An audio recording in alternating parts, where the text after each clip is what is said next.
We have been awaiting for these days for quite a long time. Mr. Nawang is here, President CII Leh.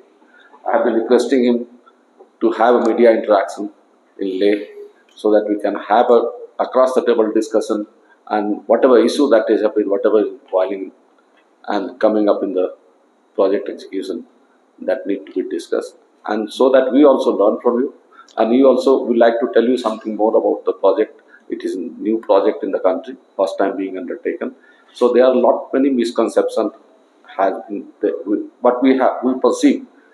So a lot of misconception is prevailing, so we like to clarify all those things. We welcome all your questions. We certainly take all your questions in a constructive way, so that we can how we can improve the project in the best interest for all stakeholders. We have been waiting. 2 decades have passed. Let me tell you, 50 years have passed since the field has been discovered. Dr. Sar is here with us. He is a veteran of geothermal. In 70s and 80s, he has camped in Puga for 3 years. Let me tell you, 3 years in Puga exploring this geothermal field. We are lucky to have him with us today. From Iceland, ISOR, they are our consultant. They will be joining through DC conference. Our DG is here, Mr. Ravi. He is a veteran of execution project execution in ONGC. He has recently joined Energy Center. So certainly under his guidance, we are working for this project, and we look forward for this thing. I'll start with introducing my team first, and would like you also to introduce yourself so that we'll start the proceedings. Myself is Uday Shankar, project manager for geothermal project from ONGC Energy Center. Myself, Nawang Les, chairman CIA, and I'm coordinating this project. I am Aksar. I was in Geological Survey of India. After that, I've been working in geothermal areas of Maharashtra and India. Good evening, everybody. I am Ravi, Director General of ONGC Energy Center. I recently joined. Sorry to interrupt. It would be good if you will give it Hindi. हाँ, no doubt, miss. geothermal project जो है, हम अर्थ के अंदर जो heat energy है, गर्म ऊर्जा है, उसको हम एक्सप्लॉइट करना चाहते हैं। यह जो एनर्जी है हमारे पास 24/7 अवेलेबल है। आपने रिन्यूएबल एनर्जी के नाम पर सोलर पीवी हाइड्रो प्रोजेक्ट सुना होगा, जो कि ये सारे जितने दूसरे रिन्यूएबल एनर्जी के फॉर्म हैं, they are time dependent, days dependent, seasonal dependent. यही एक ऐसा एनर्जी है जो कि किसी भी सीजनलिटी इफेक्ट नहीं है, डे नाइट इफेक्ट है। 24/7 कंटिन्यूसली अनइंटरप्टेड पावर आपके पास अवेलेबल है। आपको सूरज की ओर देखने की जरूरत नहीं है, ये राइट आपके पैर के नीचे अवेलेबल है। आपको पता होना चाहिए कि जो धरती है इसका 99% जो अर्थ मास है वो मोर देन 1000 डिग्री सेल्सियस पे है। जैसे इमेजिन 99% जो अर्थ मास है वो मोर देन 1000 डिग्री सेल्सियस पे है। That is what is geothermal energy जो अवेलेबल है हमारे पास, और उसको हम एक्सप्लॉइट करना चाहते हैं। इसमें कंपेयर टू दूसरे सोलर पीवी हाइडल जो रिन्यूएबल सोर्सेस है उसके कंपैरिजन में इसका प्रोग्रेशन जो है सो काफी स्लो पेस पे हुआ है। बट नाउ अभी वर्ल्ड वाइड इसमें काफ़ी सारे रिसर्च हो रहे हैं, क्योंकि इसके लिए हमारे पास कहीं और बाहर क्लाउडी सीजन हो जाए, दिन रात हो जाए, हमें कहीं और देखने की जरूरत नहीं है। हम इसको एक्सप्लॉइट कर सकते हैं 24/7। So considering this background, and Ladakh is suddenly जो है सो ब्लेस्ड है कि इंडिया का बेस्ट जियोथर्मल रिसोर्सेस यहाँ अवेलेबल है आपके यहाँ पे। और यहाँ पे पिछले 50 सालों में काफ़ी काम हुआ है, बट हम इस प्रोजेक्ट को लॉजिकल कंक्लूजन की ओर नहीं ले जा पा सके हैं अभी तक, जो कि होना चाहिए था आज से कई सालों पहले। लद्दाख के 2 जनरेशन निकल गए जियोथर्मल का नाम सुनते सुनते, लेकिन जियोथर्मल उन्होंने देखा नहीं। उन्होंने कोई 1 किलोवाट पावर नहीं बनाया जियोथर्मल पे। जियोथर्मल सिर्फ बिजली नहीं है, इतना याद रखें। और लद्दाख के केस में इसका इम्पोर्टेंस लोकल इन्वायरमेंटल फैक्टर के चलते, लोकल क्लाइमेटिक कंडीशन के चलते काफ़ी डिफरेंट है। इंडिया में बहुत सारे जियोलॉजिकल सर्वे ऑफ इंडिया ने पूरे भारत में 350 जियोथर्मल स्प्रिंग को मैप किया है, लेकिन यहाँ पे among all this 350 this is the best one you have in Ladakh. इसी को हम लोग पूरा करने के लिए आए हैं। हमारे पास बहुत पहले ग्राउंड वर्क काफ़ी डेटा सब इकट्ठा किया गया था, GSI ने, NGRI ने, इंडियन इंस्टीट्यूट ऑफ जियोमेट्री ने, भाभा एटॉमिक रिसर्च सेंटर ने, एटॉमिक मिनरल डिवीजन ने, number of agency have worked on Ladakh geothermal project. But ये प्रोजेक्ट जो आगे जाना, मैं फिर कह रहा हूँ कि जो लॉजिकल कंक्लूजन की ओर जाना था, डीप ड्रिलिंग करनी थी, वो नहीं हुआ है। अप टू 384 मीटर की ड्रिलिंग पास्ट में हुई है, हमें नीचे और जाना पड़ेगा। 384 तक की फाइंडिंग बहुत अच्छी रही है, it should have been taken long back earlier, but हम अब जो आए हैं काम करने, 1000 मीटर तक हम ड्रिल करने के लिए आए हैं। And after that I request our DG to tell about this project, एक specific, I am talk about general thing, specific about this project our DG would like to.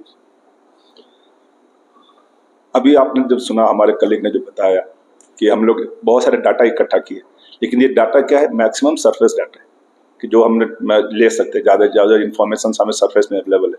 लेकिन डाउन बिलो जा करके वहाँ का नीचे क्या लिथोलॉजी है, क्या फॉर्मेशन है, कैसे उसको एक्सप्लॉइट करेंगे, वो जो टेम्परेचर है, पानी है, उनको कैसे सरफेस पे लाएंगे, ये तभी होगा जब हम उस जगह तक जाए, उस जगह तक ड्रिल करें, और ड्रिल करने के बाद ही हम एक्चुअल हमें इन्फॉर्मेशन मिलेगा कि कैसे कर सकते हैं। जैसे हमारा जो ONGC में हम लोग हाइड्रोकार्बन्स के एक्सप्लॉइटेशन करते हैं, तो वहाँ भी ऐसा ही करते हैं। पहले हम डाटा इकट्ठा करते हैं और उसको कंफर्म करने के लिए ड्रिलिंग करते हैं, और ड्रिलिंग करने के बाद ही हम जब उस डेप्थ पे जाते हैं, फिर हमें एक इन्फॉर्मेशन मिल जाता है, सारा आइडिया हो जाता है, और फिर हम उसको एक प्रोसेस बनाते हैं कि कैसे उसको एक्सप्लॉइट करेंगे, कैसे उसको आगे सरफेस तक ले जाएंगे, उस एनर्जी को कैसे चैनलाइज करेंगे, सो दैट इसको मैक्सिमम यूटिलाइज कर सके उस एनर्जी को।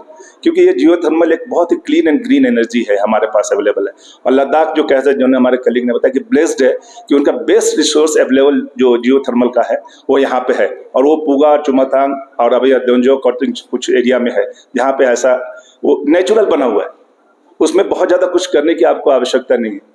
वो नेचुरल है, तो नेचुरल जो है उसको हम लोग अगर प्रॉपरली एक्सप्लॉइट करें तो हमारे लिए बहुत सारे अपॉर्चुनिटी खुलेंगे, बहुत सारे एवेन्यूज आएंगे, जिसमें एक है पावर जनरेशन तो एक है ही है। इसके बाद हम बहुत सारे जहाँ हीटिंग पर्पज़ के लिए हम यूज़ कर सकते हैं, एक्वा फार्मिंग के लिए यूज़ कर सकते हैं, स्पा के लिए यूज़ कर सकते हैं, जो सोलर जियोथर्मल ग्रीन हाउस के लिए इफेक्ट कर सकते हैं। तो मल्टीपल यूजेस आते हैं जिसको हम लोग यूज़ कर सकते हैं। तो ये एक बहुत अच्छा अपॉर्चुनिटी है हम सब के लिए, और मैं चाहता हूँ कि हमारे जो मीडिया के फ्रेंड्स हैं, they should also help us कि that so that people should, जो लोग हैं यहाँ के, they are aware of it कि हम जो करने जा रहे हैं उसका क्या यूज है, क्या इसका इफेक्ट होगा, क्या इसका हेल्प होगा। ये हमारे सब के लिए एक अच्छा चीज़ है जो हम करने जा रहे हैं, उसमें आप सबका सहयोग की आवश्यकता है। बिना आप सबके सहयोग के हम उसको हर लोगों तक पहुंचा नहीं पाएंगे कि हम क्या करने जा रहे हैं। उस हर को पता होना चाहिए कि ये लद्दाख के लिए कितना इंपॉर्टेंट है, और हमारे देश के लिए, लद्दाख के साथ साथ हमारे देश के लिए, जहाँ की हमारे ऊर्जा के रिक्वायरमेंट जो है बहुत ज़्यादा है। हम बहुत सारा, आज भी बहुत सारा चीज़ हम इम्पोर्ट करते हैं, तेल गैस हम इम्पोर्ट करते हैं, अभी भी हम पूरा नहीं कर पाए। ये होने से हम शायद कुछ सहयोग दे पाएंगे, और वो भी ग्रीन एनर्जी, जिसको हम लोग कह रहे हैं कि कार्बन जीरो इफेक्ट होना चाहिए। और ये ब्लेस्ड है, यहाँ कार्बन जीरो होगा ही 100%, इसमें कार्बन का यूज ही नहीं है। ये प्योर नेचुरल पानी है, उसको सिर्फ हम जो पानी, उसमें पानी में जो थर्मल एनर्जी है एब्जॉर्ब है, उसको हम यूटिलाइज करने जा रहे हैं। तो इसमें हम आप सबका सहयोग की आवश्यकता है, हमको इसको हर जगह तक, लोगों तक सही मायने में सही तरीके से पहुंचाने के लिए, कि लोगों को कुछ मिसकंसेप्शन नहीं होना चाहिए, कुछ गलत है या ये है, ऐसा नहीं होना चाहिए। लोगों को पता चले कि इस क्या है, सही है, और ये हम सब के लिए बेनिफिट के लिए, हम सबको लाभ देगा। ठीक है, थैंक यू। तो आपको अगर कोई इंडिविजुअल कोई क्वेश्चन पूछा तो पूछिए।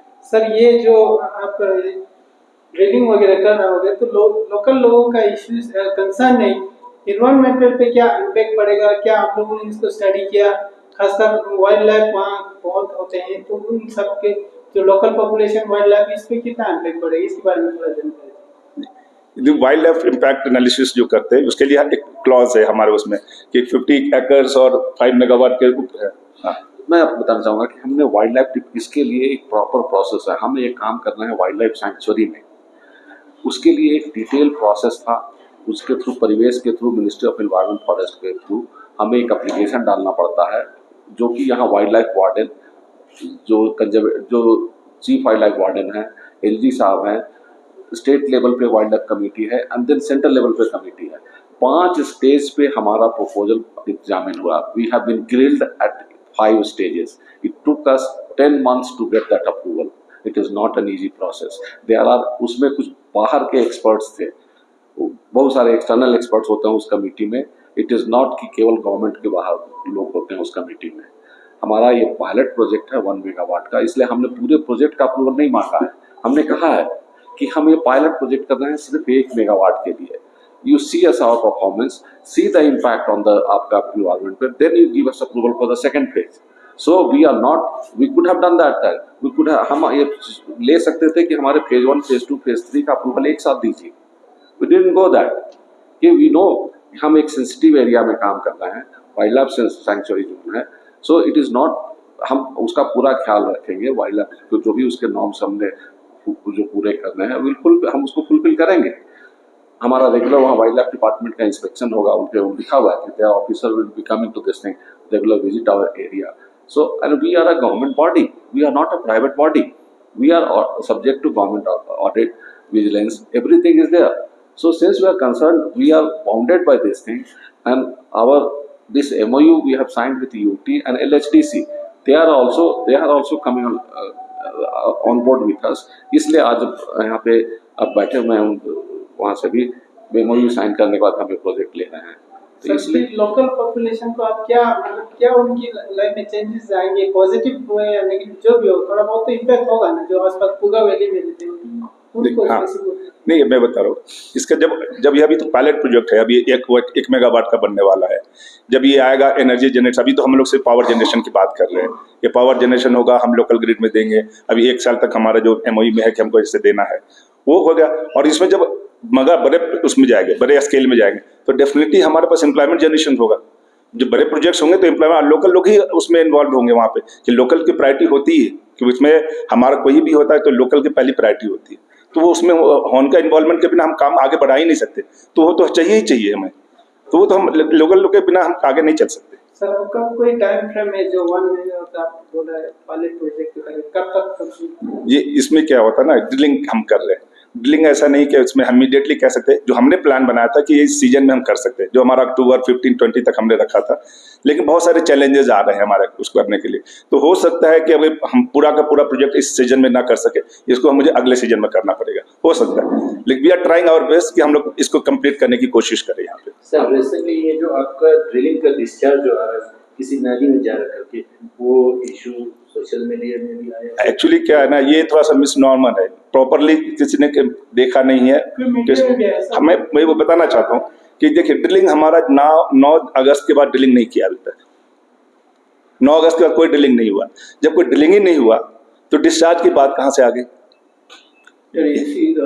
जो मैं वीडियो देखा है एंड सोशल मीडिया में जो वहाँ देख के डाला है, आई हैव मेट दोस्त.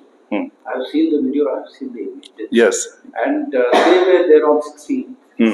I'll reply. देखिए, हमने 4 अगस्त को यहाँ ड्रिलिंग चालू की. 9 अगस्त को हमने ड्रिलिंग हमारी रुक गई थी. 9 अगस्त को हम 40 मीटर ड्रिलिंग कर चुके थे. हमने वहाँ इनकाउंटर किया है high temperature shallow geothermal reservoir at 40 meters. At 40 meters. It started at 32 meter. It continued giving discharge till 32 metre पे शुरू हुआ एंड 40 मीटर तक चलता रहा. उसके बाद हमने ड्रिलिंग नहीं की है. 9 अगस्त के बाद हमने कोई ड्रिलिंग नहीं की साइट पे. तो 16 को जो दिख रहा था, सो हमारा अपना सिस्टम है, हम उसको ड्रिलिंग करते हैं. ONGC देखिए, इंडिया में और 15 कंट्री अब्रॉड में काम करती है. सेम ड्रिलिंग रिग होता है ONGC का. जो ऑयल एंड गैस में जो ड्रिलिंग होती है, same equipment and same process use किया जाता है होल करने के लिए. ONGC ने 12,000 वेल्स इंडिया में पिछले 60 सालों में किए हुए हैं. ONGC is a responsible organisation. It cares for environment. We don't do. आज का नहीं है ONGC, आप समझे इस चीज को. एक minute, I come to specific. I'll come to specific. So 9th के बाद हमने नहीं किया. 9th के बाद हम क्या कर रहे थे? Since we encountered a very high temperature shallow reservoir, we started cooling the reservoir first. The temperature was 130 degrees Celsius, 120 to 130 in that range. It is a very high temperature, encountering at 32 meter to 40 meter depth. After that we started pumping cold water in the reservoir. हम उसको 60 to 70 तक cool करके हम उसको control करना चाह रहे थे, so that we can go deeper further. There are certain process involved. इसमें जो process होता है वो हम वो करना चाह रहे थे. Coming to specific incident of 16th that has come in the media. हमारे पास डॉक्टर स्टैंजिन है. We had a meeting. UT government UT ने काफ़ी हाई लेवल पे मीटिंग बुलाई थी 16th वाले इंसिडेंट पे. And we have told in that meeting, we have told what happened on 16th. 16th what happened? 11 kV line से हम power लेते थे, वहाँ पे पावर लेते थे और उस पावर को हम यूज कर रहे थे ड्रिलिंग ऑपरेशंस के लिए. उस दिन 16 अगस्त को आप देखे होंगे, देख लीजिएगा डेटा. हेवी रेन था वहाँ पे, पूगा एरिया में हेवी रेनफॉल हुआ था. 11 kV लाइन ट्रिप हो गया. We switched off. उसके बाद हम अपना जेनसेट चालू करने लगे तो वहाँ पे जो वर्कर थे हेवी रेन के चलते उसमें 20 मिनट की टाइम लग गया. In those 20 minutes the cooling of reservoir stopped. जो 120 डिग्री का पानी था उसको हम जो कूल कर रहे थे वो दैट प्रोसेस स्टॉप, क्योंकि पंप हमारा चला ही नहीं. They we had a blowout. Blowout meaning what? वहाँ से जो नीचे रिजर्वायर में 120 डिग्री का पानी है बाहर आया. बाहर आने के बाद क्या होता है, यहाँ पे पूगा एक हाइट पे है. नॉर्मल प्लेस जगहों पे 100 डिग्री पे पानी बॉयल होता है. पूगा पे 84 डिग्री पे ही पानी बॉयल हो जाता है, बिकॉज वहाँ पे अल्टीट्यूड पे है, प्रेशर कम है. सो पानी जब वो बाहर आता है 130 का, वो लिक्विड फॉर्म में होता है अंदर फॉर्मेशन में, क्योंकि अंडर प्रेशर पे होता है. रिजर्वायर के अंदर जो पानी होता है लिक्विड फॉर्म में आता है. बट जैसे ही वो वेल के बोर से होते हुए बाहर आता है, वो स्टीम में कन्वर्ट करना शुरू होता है. कुंजे सी is geothermal, she has done this thing. So water, जो pressurized water एक बार वेल में होता है, तो वेल में आने के बाद वो स्टीम में कन्वर्ट होता है and काफी pressurized फॉर्म में निकलता है बाहर वो. That is what happened on that day. The cooling stopped and blowout has occurred. I'm not finished. All your explanation about what. No, I'm not finished. Let me finish. So it was a freak incident. It was not a drilling failure, or we were not dumping drilling water into the nala.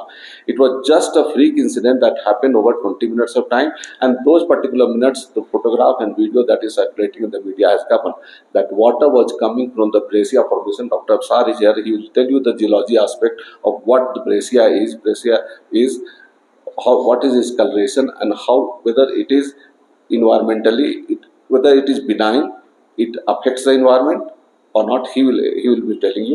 We have lined up our Iceland ISOR experts also. There are 2 experts are continuously from day one. They are sitting on the site 24/7 and they are guiding us, and they are constantly taking backup from ISOR Iceland. We have lined up ISOR Iceland also. They will be available on the VC.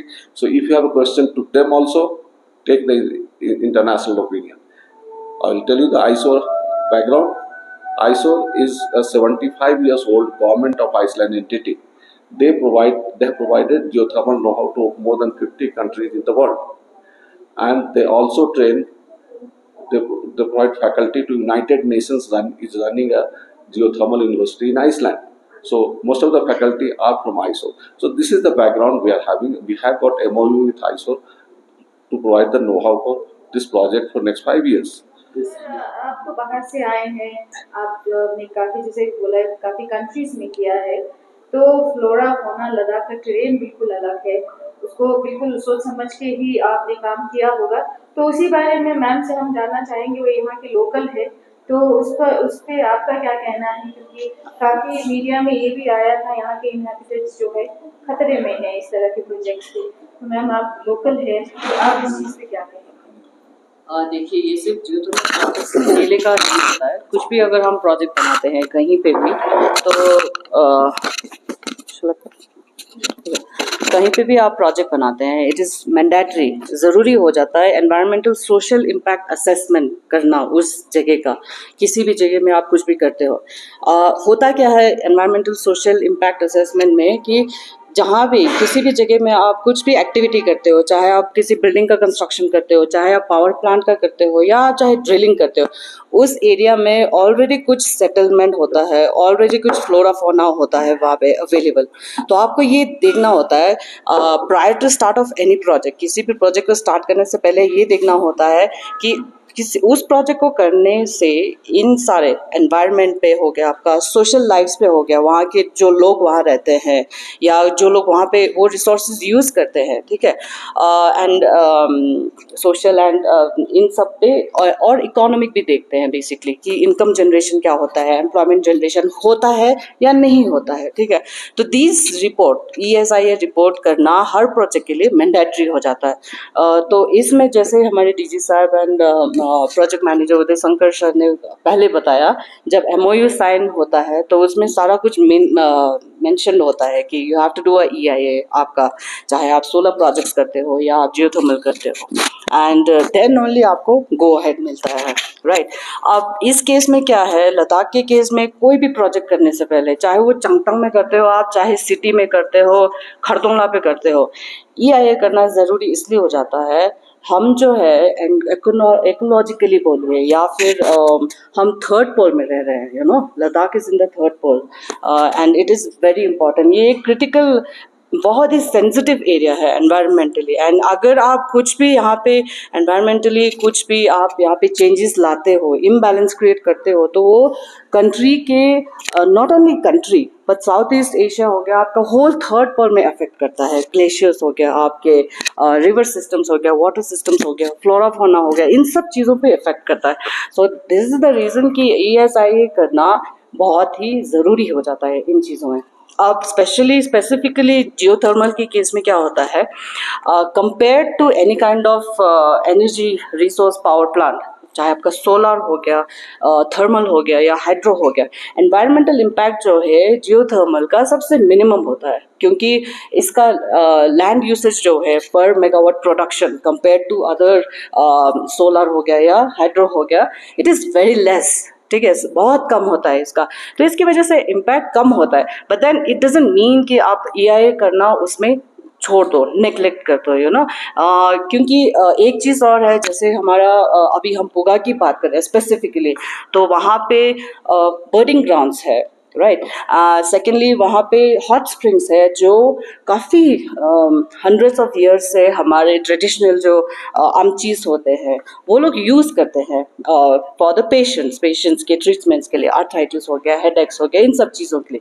तो ये सब study करना ज़रूरी हो जाता है कि कहीं हम ड्रिलिंग करते हैं तो इनकी वजह से इन सब चीज़ों पे इफेक्ट तो नहीं पड़ता है। और उससे भी ज़्यादा इम्पॉर्टेंट है कि यहाँ पे जो माइक्रोबायल एग्जिस्टेंस है, जो छोटे छोटे हम माइक्रो ऑर्गेनिजम्स बोलते हैं, ये जो है millions and millions of years पुराने हैं। तो ये रिसर्च के अकॉर्डिंग, जैसे यहाँ पे कुछ काफ़ी साइंटिस्ट हैं जिन्होंने in space research related, astrobiology के रिलेटेड, यू नो, उन्होंने काफ़ी स्टडीज़ किया है और अभी रिसर्च कर भी रहे हैं, और उन्होंने बोला है कि this are very critical areas कि हमें देखना है लिविंग जो हमारा जो लाइफ एवोल्यूशन है अर्थ पे कैसे हुआ है उसके स्टडी करने के लिए। So we have to consider all these things and then as it is project करने से, ये जियोथर्मल प्रोजेक्ट करने से एनवायरनमेंट पे उतना इम्पैक्ट नहीं होगा। But the thing is yes, in what manner are you doing it, whether are you doing certain following certain protocols or not, कुछ standards को आप follow करते हो कि नहीं करते हो। हाँ, जैसे हमने देखा कुछ तो 10-15 दिन पहले कि डिस्चार्ज सीधे नाले में जा रहा है, that is I say as a geothermal expert it is completely wrong, ठीक है। So this shouldn't be happening and we would not expect कि a very high organization like ONGC should take such, you know, chances. So we would expect कि ONGC will definitely cater to all these ये सारा environmental norms है। I hope this is in their you know now in the back of their mind, तो ये लोग ज़्यादा careful रहेंगे।